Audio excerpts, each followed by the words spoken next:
Hello,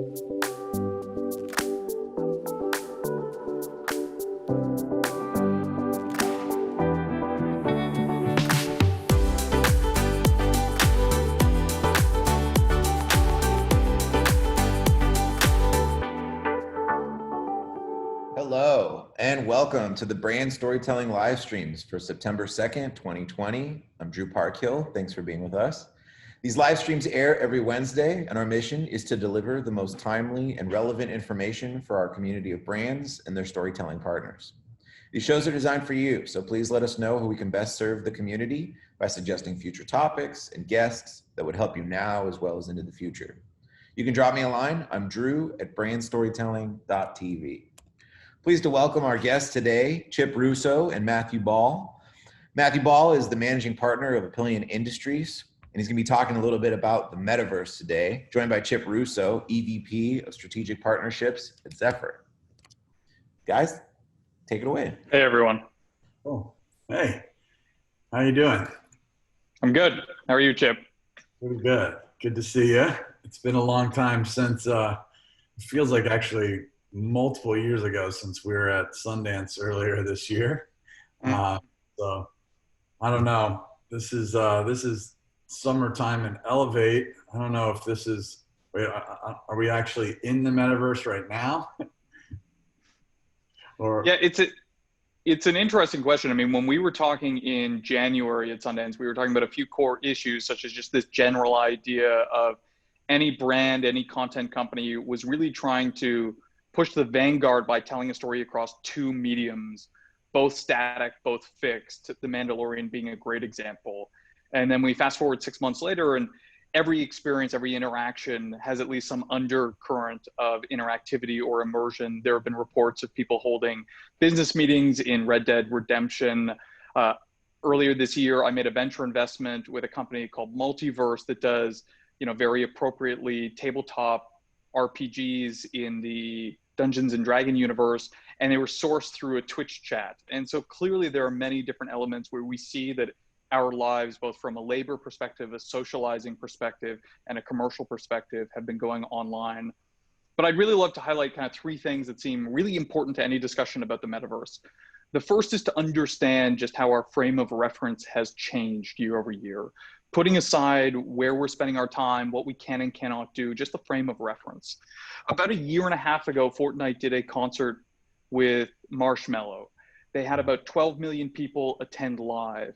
And yet if you had charged for that, let's assume 100% of that 12 million went, and they charged $10 per ticket to attend, and you generated, $100 million in revenue. Where would we have bucketed that revenue? The historical definition would have said that that is game revenue. It's an in-game item for a in-game experience, and therefore it is game revenue. And yet when we fast forward a year into COVID, all concerts are virtual, all entertainment is being digitally delivered. Josh Groban, Beyonce, and others are all delivering concerts via a Zoom screen, via digital reproduction.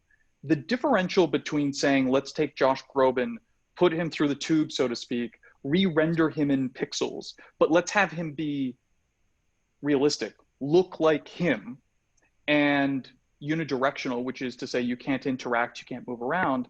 And the difference between that and actually saying, let's have them be 3D rendered, not to look exactly as they are, but via some avatar, and let's be able to interact around them, is a false distinction. It's really one of preference.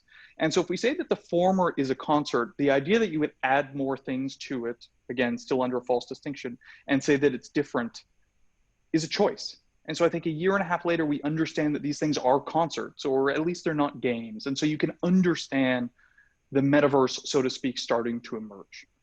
The second key element is this general idea of destigmatization of coming home, spending time online in your basement, talking to your friends. The analogy that I love to use there is one of online grocery shopping. Online grocery shopping has existed for decades, really. It's been popular for about a decade. And yet there were millions of people who knew about online grocery, knew about the benefits, knew about how it might save them time and money, but believed there would be something wrong with it, much like going into your basement and talking to your friends on Call of Duty hour was wrong, or at least, antisocial. They believe that the banana, if not bruised, would at least be wrong. It's not the banana they would pick. And so COVID forced this substantial portion of the audience to actually immerse themselves in games, either directly or to attend their kid's graduation on Roblox, to spend time understanding what it is their kid is doing. And that has forced people to understand at minimum, destigmatize, ideally, this idea of virtual existence. And that's critical. And then the last element that I would say is important is the need for richer, more expressive, more personal, more capable digital existence. Whether or not COVID lasts or doesn't, the economy can V or double I, the vaccine can arrive in the fall or in the spring. We're seeing the emotional richness that comes from being able to interact with your friends more substantively when they're not beside you. And so I think the question of are we in the metaverse or not is ultimately one of degrees. The internet wasn't suddenly around for the mass market consumer. It appeared over time. But the need for the internet, the value of the internet, much like we're seeing for the metaverse right now, is becoming more and more apparent. Yeah. Well, before we get any deeper, I think probably for this audience, it might be a good idea to just back up and ask you, like, table stakes, like, what is the metaverse and how would you describe it? Offline to online is nothing new, especially in storytelling, but the metaverse is something that's beyond the simple offline to online. So, like, what is the metaverse? Got it. So the metaverse is a really fun and interesting concept because it is in some way hard to define, right? If I asked anyone on this call right now, what is the internet? The answer is, to many people, the iPhone, but the iPhone is an access device, that's hardware. To others, the internet is iOS, which is really just a layer to access software. Others might say Google, but Google is really a directory for the internet plus some services. Others might say it's Comcast.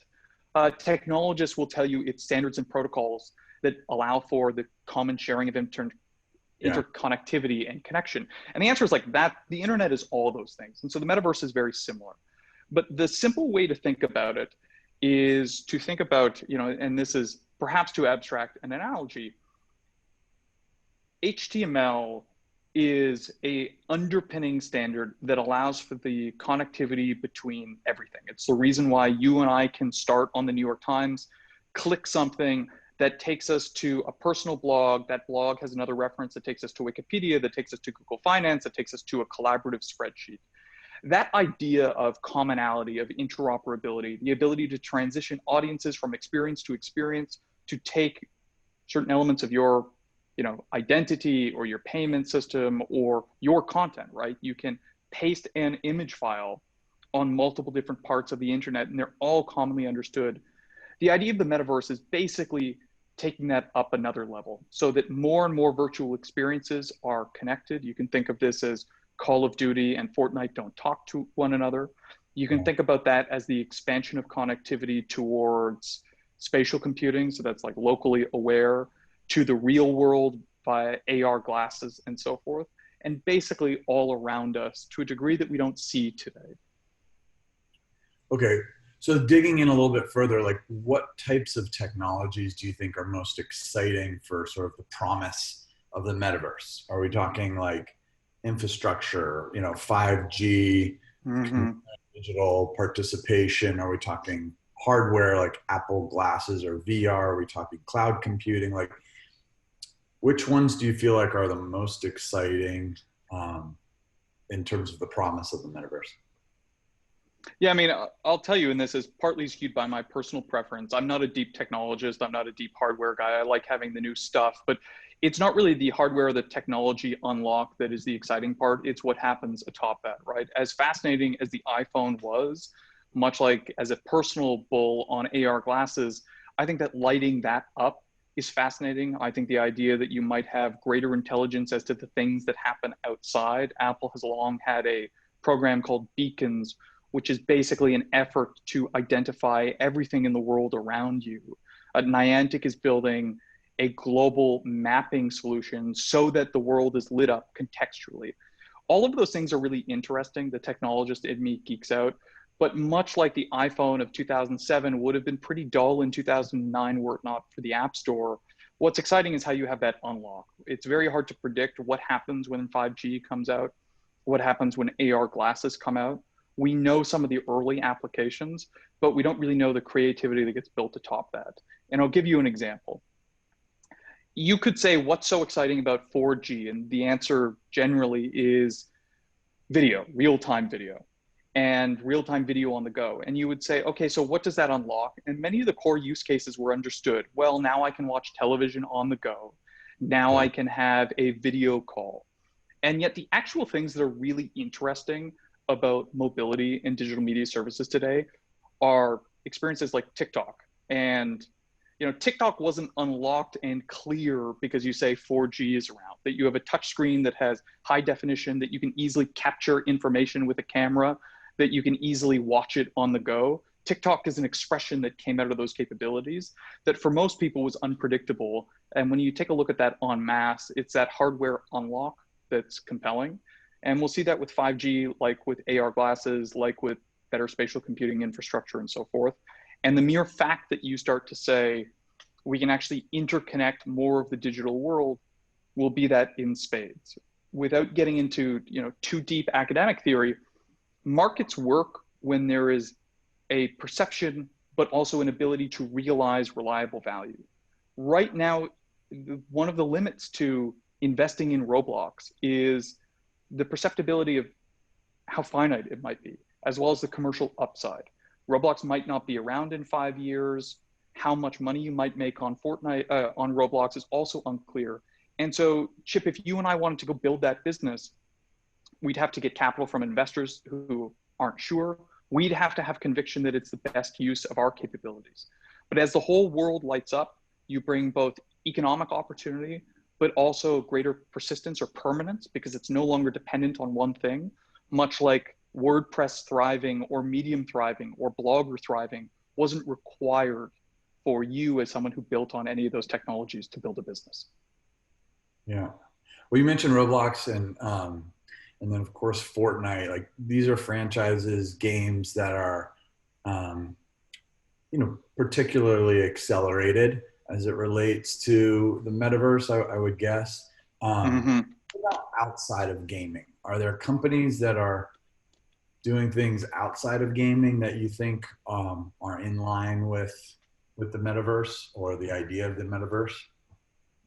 Yeah, I mean, certainly you have to take a look at the fundamental premise of the metaverse is greater interconnectivity and interoperability between myriad different experiences. And so we can think of that as, while Facebook is involved in gaming, the mere fact that Facebook is deploying so widely and is one of the most widely deployed identity platforms, so Facebook Connect, where you log into various websites through your Facebook ID, is actually bridging that interoperability. Now, many people in the ecosystem, Epic Games as an example, would say that the limitations that Facebook enforces is a blocker to further development of the metaverse, which is to say, I use Facebook Connect for my business, hypothetically, so that Chip can more easily access my solution. However, then I can't access certain parts of Chip's identity. That identity element is driving interoperability and portability, common identity, but it's also blocking me from knowing things about you that might be important for my business. And so there are multiple grades there. But ultimately, you would say that Facebook is one of those.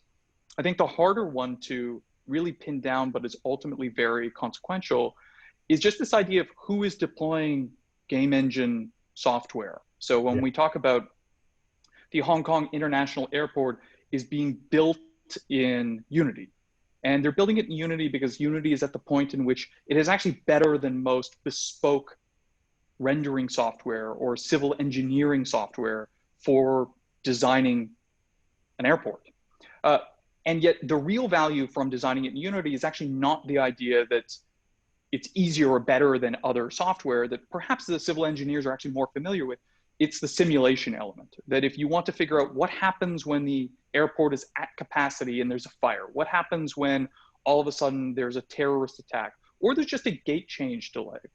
Those deployments, which are increasingly common for everything from vehicular infrastructure to civil infrastructure to urban planning at a more foundational level for planned cities, especially in Asia, are actually the really critical components for which you would say that's not the metaverse, but actually you're building, that baseline to light up the future.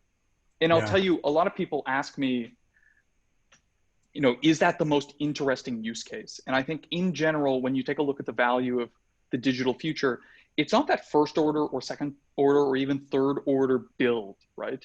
It's actually, in the instance of the metaverse, much like the internet, what happens when it's all running? And so I'll give an example. If you have the airport all running in Unity or other game engines that have fundamental interoperability, and then you say, actually, the local infrastructure outside of the airport is also running on game engine and simulation technology.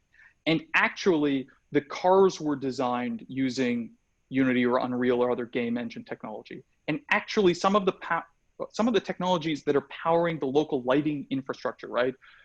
When the local municipality takes control of red, yellow, green to manage the flow of traffic in an emergency, it's actually the connection of all of those things into some sort of coherent program where all of a sudden the terrorist attack at the airport expands into the impact of outflow, traffic, and congestion, expands into how the local municipal infrastructure can better facilitate in an emergency the flow of that traffic. That's the really exciting element.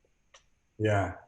Would you say that Unity and Unreal have like a big leg up, given where they are with gaming and how much they're just uniformly across so many baseline of games today?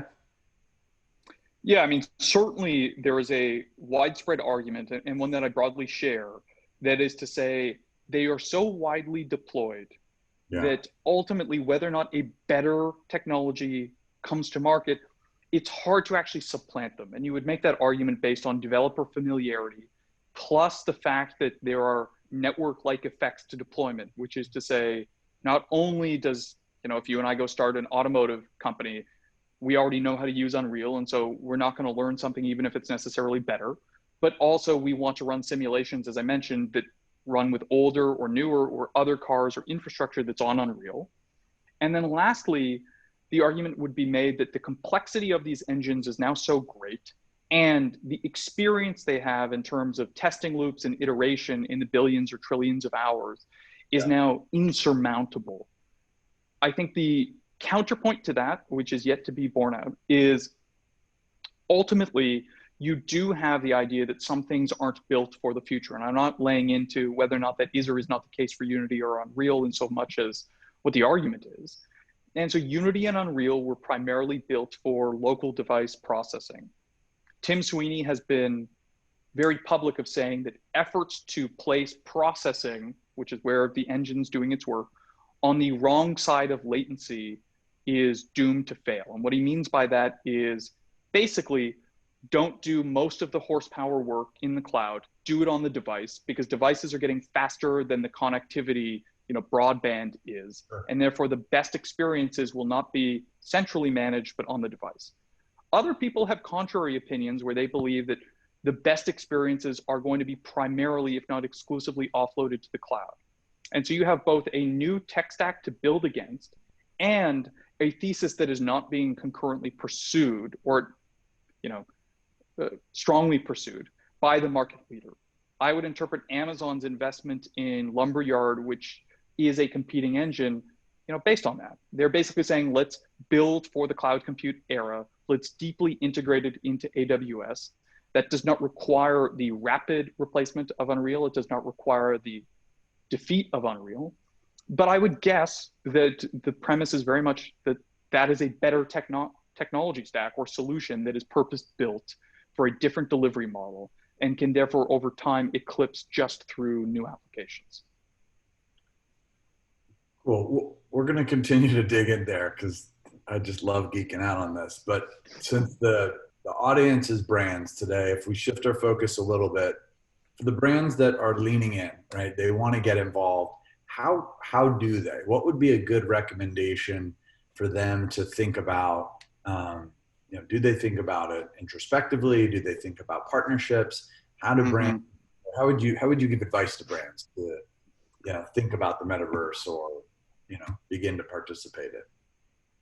Yeah, it's really interesting. I often receive this question from a major brand, which is saying, how do we get Roblox or how do we get Fortnite or how do we get Minecraft to build a partnership experience for us? And they look to these touchstone moments where Epic obviously partnered very deeply with Travis Scott, with J.J. Abrams for a variety of different events. Right now, they have a Marvel partnership going on. They previously had a Nike partnership, a John Wick partnership. And so they work with a variety of different IP owners, which is how I think about it as opposed to brands or how I think they think about it. And so there's commonly this question of, so how do we get that? What do we have to pitch? What do we have to pay? And I think in some instance, or for the most part, that's like saying, how do we get YouTube to make us a show, right?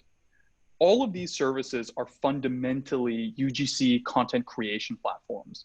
YouTube does not want Procter & Gamble to tell them or give them a $40 million check to go make a Procter & Gamble commercial. They want Procter & Gamble to sponsor native content with creators, to produce native content themselves, and to work with the rest of the ecosystem through advertising partnerships and so forth.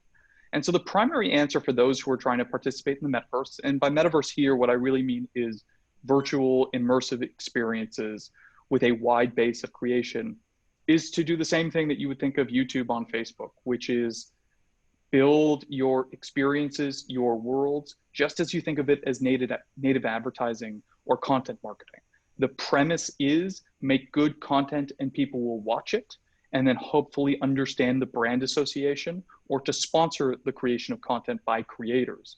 The same thing is true for Roblox. Okay, so I guess sort of related, how do you think this space is going to evolve over the next, this is probably the multi-trillion-dollar question, but over the next dozen or so years, right? Mm-hmm. How do you move beyond the theoretical and put this into an actual business application? It's a good question. The simple answer is kind of hews back to the TikTok example and the internet example, which is this trajectory is long. There is no start state for the metaverse. And if it is, it started in the 1970s with file transfer. There's no end state for the metaverse. There is a constant expansion. I think the simplest advice that I can give is to remember all these scary, weird new things diffuse over time, right? There truly was a time that brands were uncomfortable advertising on Facebook. They were uncomfortable advertising on YouTube. And the perception was, content moderation is not there. We don't want brand adjacency, which is to say Unilever would say, well, what happens if someone's talking about Procter & Gamble right after we run a Unilever ad? They would say, we don't believe in the legitimacy of UGC content. Or some even had the opinion, which is we're not going to build up Facebook. We want to be Facebook. And yet, if you look over time, piracy is another issue, right?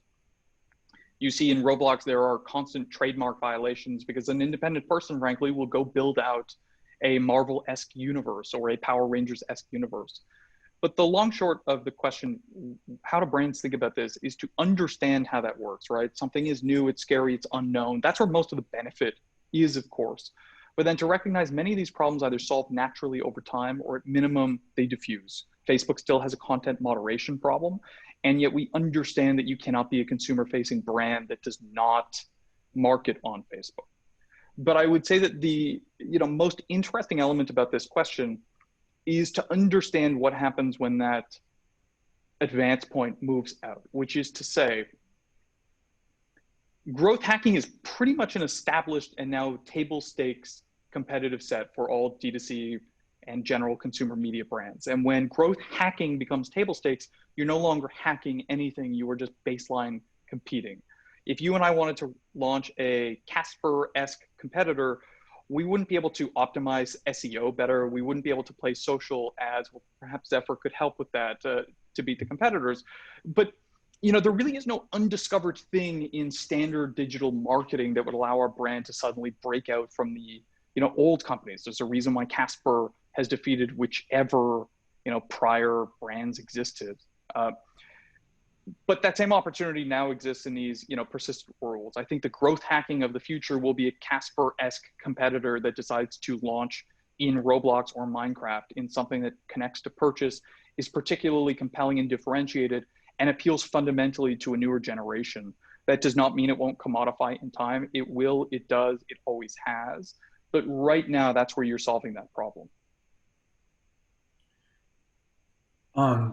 Okay, I've got a quote that actually you wrote this in your piece. I think it was in January, but you said the metaverse will be a place in which proper empires are invested in and built, and where these richly capitalized businesses can fully own a customer, control APIs, data, unit economics, etc. Do you want to? There's so much packed into that. Can you elaborate a little bit on what you meant? Well, I guess the simple answer would mean I throw in so many buzzwords that nobody can pin down a single thing and I can never be wrong. But the way to think about this is, your standard disruption theory or disruption opportunity theory, which is when you have major platform shifts, you see everything gets opened back up. And here I'm not talking about the opportunity for a new CPG brand, but you say that consumer behaviors are changing fundamentally. The places where consumers are going for entertainment changes completely. When you go into a virtual existence, metaverse or VR, you're going to be re-engaging with your friends in a new way that isn't necessarily going to be controlled by Facebook in much the same way. Facebook doesn't control you in the way that your local state registration ID does. And so the way to think about it is really just understanding how many of these things that we think are solved are just solved temporarily. And we've seen that time and time again, and we'll see that, yet again. And that means that these companies that have said, we had an opportunity and Amazon or Apple or another squeezed us down to a thin layer of the stack and we're stuck there, right? You can't beat Amazon on much of Amazon's classic territory. The question is, when these things open back up, can you wedge into the new one? And then over time, that new opportunity gets bigger and bigger and bigger, in the same way that Amazon was once much smaller than Sears, and the reverse is true now. Oh. I'm fascinated with the idea of identity within the metaverse, identity verification, and how do you think about, or begin to think about, your personal identity, your corporate identity, like identity in general? So identity is a really interesting issue, and it relates very much to what we're seeing in the courts with Epic Games v. Apple, which is this idea that when you own the identity is basically a bundled version of your passport and your credit card. And so we see that that's really, really important. And as you say that more and more of the world is interoperable, that there's connectivity between experiences, that's where you come down to this core question of, okay, so how do you access them and how do they know who you are? And as I mentioned earlier, Facebook Connect is a great example. What's interesting about the question of identity in the metaverse is the idea that while we're inclined to say that there will be one body, the answer is unlikely to be the case. There's not going to be a dominant identity federator in the metaverse, much like there's not going to be a dominant company in the metaverse. And here's a great way to think about this. Anyone who has an iPhone on this call, and Facebook and Gmail is a good example. Not only do you have 3 different identity verifications, but let's actually think about how those stack on top of one another. You log into your iPhone with your iCloud account. You sign up to Gmail from your iPhone, but you don't connect those 2 identities. But then you have your Gmail app on your iPhone, which Apple knows. Then you sign up for Facebook using your Gmail account. And therefore, you're authenticating into Facebook using Gmail. Not exactly, but you get the point. And then you're going across the rest of the web and accessing the New York Times using your Facebook ID. You're getting multiple layers of identity. Exactly who transacts, how, when, and why also varies, right? You'll use your Gmail for some instances, but Facebook might cut Gmail out altogether. And so I think this question is really, really important. And we're trying to figure out the best way, or rather various companies are trying to find out the best way to fight for it. The last thing that I'll say is really interesting here is in the 90s, Microsoft tried twice to be the de facto identity federator on the internet. The most recent one, which some on the call might know, is the .NET, I think, protocol. And it was one of these interesting examples where it's kind of like a passport or a SIM. Microsoft knew that it would benefit if it federated everyone's identity. And it also knew that consumers would benefit from a federated identity. But no one sits at home saying, man, I wish I had a federated identity. I'd love to go get my passport renewed so that within the United States, I could use it to get into bars and shops and buy a car and so forth. And so when you take a look at those who ended up the primary identity platforms, it was all coming from a different purpose, right? The iPhone was actually just to use your mobile phone and then to buy apps. Fortnite now has more than 350 million registered users, 1.7 billion active connections, and that's coming from a totally other purpose. So I think most people think that the metaverse will actually find and change the leading identity providers under similar, means. Do you have any idea, like, what do you think the initial attractors will be for the metaverse? And what I mean by is, like, what is the content that's going to drive the attention or personal investment? Yeah, I think you can think of it as three different things. One is it will always be a graduated and expanded version of the thing that we're doing. The Travis Scott concert is a great example. The second thing will be the pursuit of brands for that, right? We always have to think about everything's coming from a flywheel of investment, opportunity, and market fit, right? And we're going to see that over time, and that has a consumer element, that has a brand or like monetization element in pursuit of the consumers. And then you've got the technology that either unlocks the consumers or provides something to the brand. So I think this is just one of those opportunities that everyone sees coming. And all three of those elements are constantly working in unison. The number of companies that are being funded right now to go after metaverse related ideas is greater than it has ever been before, is greater than it would have ever been were it not for COVID. And that itself is going to rush in, more and more. Good. So who are the early leaders? I mean, I think, the Microsoft, Facebook, Amazon, Google, Unity, Valve. I mean, like, who do you think are the leaders, and who do you think has the most staying power? Yeah, I mean, the truth of the matter is the metaverse, by premise of interoperability, expects and almost requires multiple different winners. And therefore, when we're talking about who are the winners today, it is all the names that you would expect. It's those who have the greatest reach, that have the most vertical integration or participation up and down the stack, right? Apple is enormous. It's a purveyor of identity, of payment, of content, of hardware. And by hardware, I mean access. Clearly a leader. And there are those that are building the infrastructure and connectivity play, such as an Epic Games. And connectivity, I mean powering the next generation of consumer digital startups. Which one of those is winning in the metaverse is a hard question to answer, but the default one is those that are currently in power. And the Epic Games suit is a great example now, where Epic is actually making the argument that the success of Apple is so extraordinarily strong that it is an effective monopoly to the point of stifling the emergence of not just a competitor, hence monopoly, but also the metaverse at large. And there are a variety of different arguments there, one of which is the diversion of profits required for companies to invest in their employees, in ideas, in risk-taking, and in content to become competitors or to usher in the metaverse.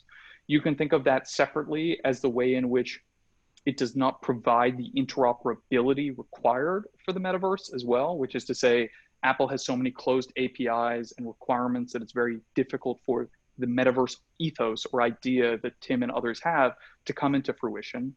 And then lastly, they would make the argument that a company like Apple is actually explicitly preventing it.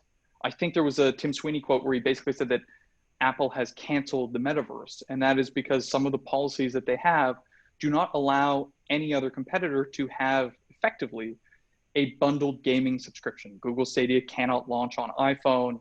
Microsoft xCloud cannot launch on iPhone. Facebook Gaming cannot launch on iPhone. And I think we can, potentially not shed a tear for the fact that other trillion-dollar companies can't launch, part of their services. But the consequence there is the same. They can't launch these services. And so I think if you were to say who's winning in the metaverse, the answer very much feels like Apple, only it isn't allowing for it at the same time. I'm going to check the comment thread while you're running through it. Yeah, well, I just saw a question pop up. Beyond Epic, Tencent, what other, we're kind of touching on this, but what other companies are well positioned to capitalize on emerging metaverses and why? So outside of the Amazon, Facebook sort of set, for the others, Ubiquity 6 or Genevid or yeah, something. I mean, it's really interesting. I was looking at the comment a moment ago, and one of the companies that was listed was C Limited, and I think C Limited is a great example. But we see it all over the time, which is just to say, everyone in the industry is hyper focused on this idea of how quickly Disney Plus scaled and what that tells you about the durability of big brands entering categories late, of old extant IP in hyper scaling, and the importance of a deep balance sheet in competing in the digital era. And yet, if you take a look at all of these companies that have emerged over the past decade, C Limited started, I think, in 2012, Bilibili, Pinduoduo comes out, and many of these are Asian, but Snapchat's a 2011 companies, TikTok is 2016 or 2017. What we're seeing is many companies are able to scale to a degree that is not just enormous, but actually many times greater than Disney Plus did. And so then when you say who else is well positioned to take advantage of the metaverse, there's truly nothing that is precluding. I mean, there are challenges, but there's nothing preventing us from building our own C Limited. And by that, I mean, we can come out with a brilliant social game. That's hard, don't get me wrong, but it's happening all the time. And that social game is more rapidly built. You know, the premise of Epic Games is to make it easier and cheaper to build better things that are globally distributed. It is easier to build them. It is easier for them to find an audience. And when that happens, the ability to up and down integrate into greater technology, proprietary technology, to build social commerce function, we're seeing that all the time in Asia, in Southeast Asia. Even CD Projekt Red, which makes the Witcher game series that many people have been paying attention to recently, and they have another title coming out this fall, they actually have a digital gaming distribution platform like Steam, like Epic Games Store. And so I think the simple answer is we're still seeing this opportunity exist. The bigger gaming, the bigger social commerce becomes, the bigger the overall global footprint and reach of a mobile phone is, we'll see more and more of that opportunity. And certainly if and as, and I hope, Epic is successful in the Apple suit, if not legally, but just in chipping away at some of the policies and perhaps some of the rates, that will allow more and more companies to succeed. What about globally? So you've got, you know, from a global perspective, you think about what's happening with Tencent owning 40%-ish of Epic Games, and then you see what's happening in the world today with TikTok and forced sale and the new policy out of China. How do you think about, you know, the various global economies and the metaverse sort of coexisting? It's a big one. Yeah, it's interesting.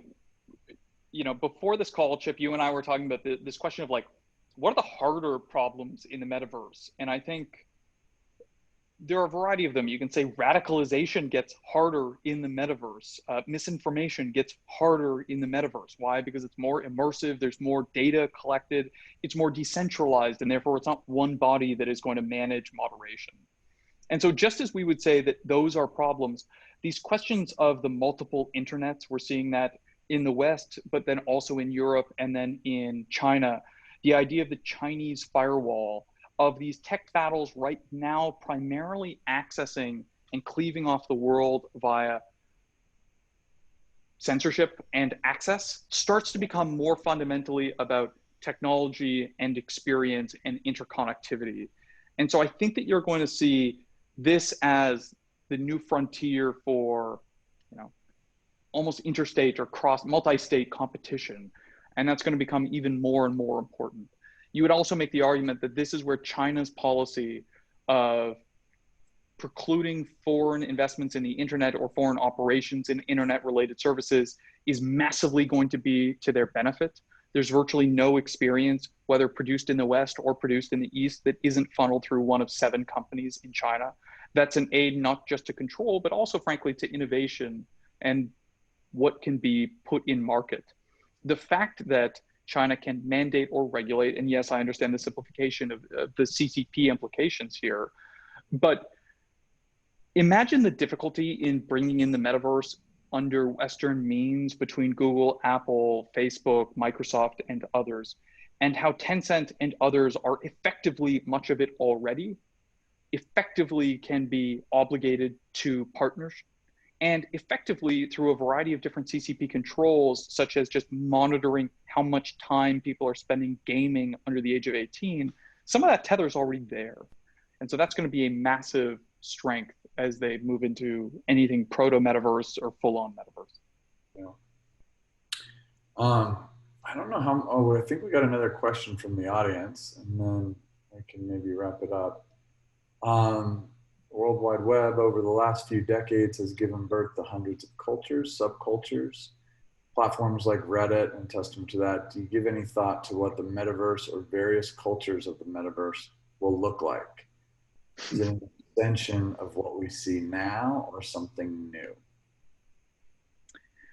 Yeah, so Jonathan, that's an interesting question. I mean, again, I think part of this I answered earlier, which is on the more malicious front, you should expect to see greater exacerbation of subcultures that we see on the internet, QAnon, the Donald, which I don't mean in a particularly political sense, but just as a very vociferous political or ideological community on Reddit.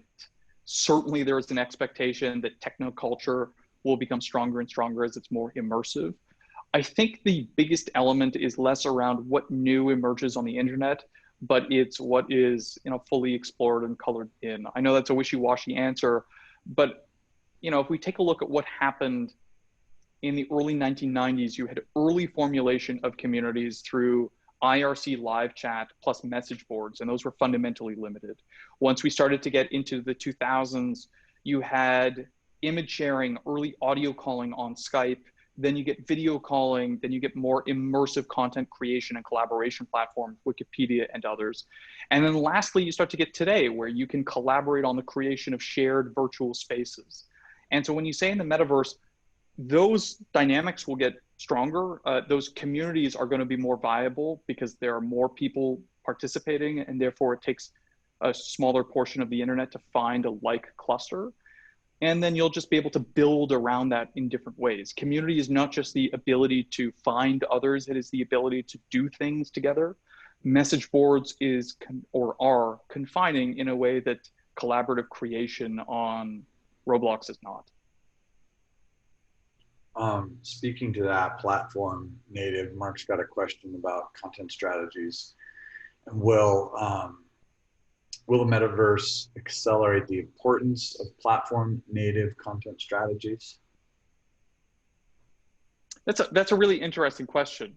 I think you would say, to take a step back, one of the things that Tim Sweeney is particularly clear about is the idea that the most important person in the metaverse and in society overall is the content creator. And one of the arguments, as I mentioned, is that the problems with the App Store is that the content creators themselves are the minority participants in the content that they create. And that has multiple different problems, such as the ability to take creative risks, the ability to finance growth in the business, the ability to make better content, the ability to staff more. And so much of what Unreal is focused on is the absolute minimization of distribution costs. That's the suit against Apple plus the Epic Game Store, the minimization of development costs, that's Unreal, and the minimization of other middleware costs. And you can see that in the expansion of the Unreal Toolkit. And so that is a perception that content is really important, and it may not be king today, but it should at least be more than the squire. And if you would say that the metaverse is leveling the playing field by driving greater interoperability, by breaking down the platform walls, the lock-in, the barriers to competition for the major companies. You're commoditizing access to high quality content creation tools. You're commoditizing the gatekeeping function. Then you would say the platforms are weaker, but the content is more important. And therefore, this is a long-winded way of saying, if you're saying, does that make content more important to the platform? You would say, well, the platform itself does not have strong moats, and therefore its moat is going to come from the content and the experience, in which case that content exclusivity would be paramount. That's helpful. That's pretty great. Well, we got one more question, and then I think we can wrap it up. And Sure. Thank you for your time. So this is from Ben. Have you seen any CPG brands rise up through the metaverse, similar to the hypothetical Casper example you mentioned? I haven't, no. I'm constantly seeking for them. And if anyone knows, they're welcome to send me a tweet or send me an email. But I haven't seen that yet. And I think that's partly a reflection of how hard these tools are. But it's also a reflection of, and they're getting much easier. Tim Sweeney has made the point that their goal is to make it so that anyone can create an experience as compelling as what they did with Travis Scott themselves. But ultimately, much of this is representative of the generational lag time and the need to invest. I think generally CPG companies, old or new, are not yet hiring a Roblox creator to help them with their content strategy, right? Like now we think about who are the leaders in social. You think of the Wendy's account being particularly funny. The Wendy's account is led by someone quite young, as I recall, but not super young. And it took most of these brands a period of time to say, not only should we hire younger, we should hire native to the format, but we should give them latitude to express our corporate identity newer. Right now, the major CPG brands are not taking that leap with today's social interactive platforms. But right now, we also haven't seen many of those companies build and say, we're not just going to go after Casper with a better product and better social, we're going to build to go after these platforms. But let's keep in mind too, Roblox 2 years ago was about a 20th of the 15th of the size it is today. Fortnite's toolkits were a modicum of what they are today 2 years ago. Minecraft was farther along than those other two companies, but still pretty early. And so I think you can make an argument that it is not just the saturation of growth hacking by SEO and social. It was not just the fact that these brands weren't looking for young talent that had experience and the right skill set, but the timing wasn't right. But I think the biggest challenge, nevertheless, is always going to be understanding that just as the major media companies woke up 5 years ago and said, like, wow, we don't have direct-to-consumer subscriber acquisition or digital video delivery talent inside. We don't have digitally experimentational talent here. We don't have engineers and product personnel. There's going to be a realization that most of these companies need to start building out their own teams of engine creators, of experimenters, of immersive designers. And we'll get there. It just takes some time. But I'm looking for them. Yeah, me too. So Matthew, on behalf of Zephyr and Brand Storytelling, Elevate, can honestly say, I hope the next time we do this, we are face-to-face. And thank you very much for your time today. This has been great. I'll throw it back to Andrew, unless you have any final words. No, it was a pleasure, Jonathan. I see you pinging. Thank you as well. And Andrew, Chip, looking forward to seeing you both again. Thanks, guys. And big shout out to Zephyr for putting this together. You can go to zephyr.com to learn a little bit more about what they do. And if you're just joining us or you missed a portion of this stream, you can find it on YouTube tomorrow at BrandStorytelling.tv. Thank you, Matt Ball. Thank you, Chip Russo. Appreciate you guys. Hope to see you soon. Thank you. Cheers. Thanks, everyone in the chat. Cheers. Thank you.